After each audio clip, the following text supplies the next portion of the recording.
ఆత్మ స్వస్వరూపం ఏమిటి? ఆత్మని ఎవరు చూశారు? ఆత్మ ఎలా ఉంటుంది? దాని ఆకారం ఏమిటి? ఈరోజు వీడియోలో తెలుసుకుందాం. ఈ వీడియోని ఎక్కడ కానీ స్కిప్ చేయకుండా చూడండి. ఆత్మ అనేది ప్రతి జీవరాశిలోనూ ఉంటుంది.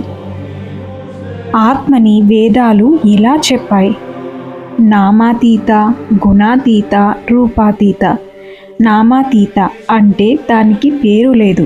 గుణాతీత దానికి గుణం లేదు. రూపాతీత దానికి నిర్దిష్ట రూపం లేదు. అది స్త్రీ కాదు, పురుష కాదు, నపుంసకత్వం కూడా కాదు. మరి ఆత్మ ఎలా ఉంటుంది?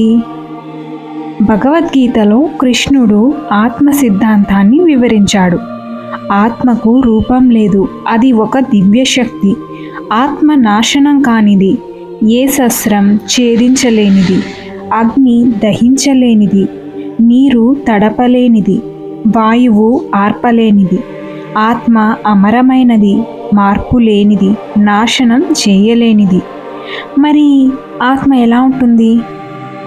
ఈ ప్రశ్నకి సమాధానం తెలుసుకోవడానికి నాకు చాలా కాలం పట్టింది.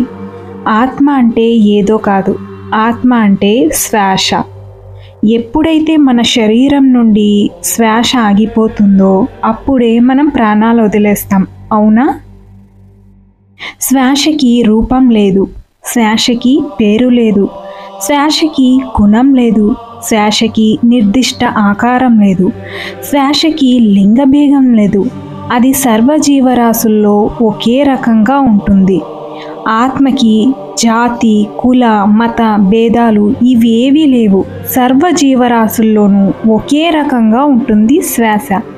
శ్వాసని అస్త్రం ఛేదించలేదు, అగ్ని కాల్చలేదు. శ్వాసని నీరు తడపలేదు, శ్వాసకి చావు లేదు. శ్వాసని నాశనం చేయలేము, శ్వాసని వాయువు ఆర్పలేదు. శ్వాస, ఆత్మ రెండూ ఒకటే. ఎప్పుడైతే నీ శ్వాసని నువ్వు పట్టుకుంటావో నీ ఆత్మని నువ్వు పట్టుకున్నట్టే. ఎప్పుడైతే నీ ఆత్మని నువ్వు పట్టుకుంటావో అప్పుడు నువ్వు ఆత్మస్థితిలో ఉంటావు. నీ ఆత్మకి శక్తి వస్తుంది. ఎప్పుడైతే నువ్వు నీ ఆత్మశక్తిని మేల్కొలుపుతావో నువ్వు ఈ విశ్వంతో ఐక్యమవుతావు. నీ జీవితంలో నీ కష్టాలు, బాధలు అన్నీ మాయమైపోతాయి. ఆత్మ అనేది పరమాత్మలో ఒక భాగం.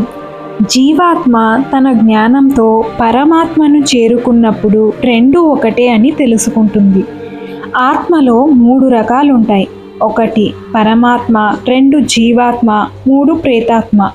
1 పరమాత్మ. ఒక ఆత్మకు దైవీక లక్షణాలుంటే అది పరమాత్మ అవుతుంది. 2 జీవాత్మ. ఒక ఆత్మకి జీవుడి లక్షణాలుంటే అది జీవాత్మ అవుతుంది.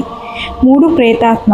ఒక ఆత్మకి రాక్షస గుణాలు ఎక్కువగా ఉంటే అది ప్రేతాత్మ అవుతుంది.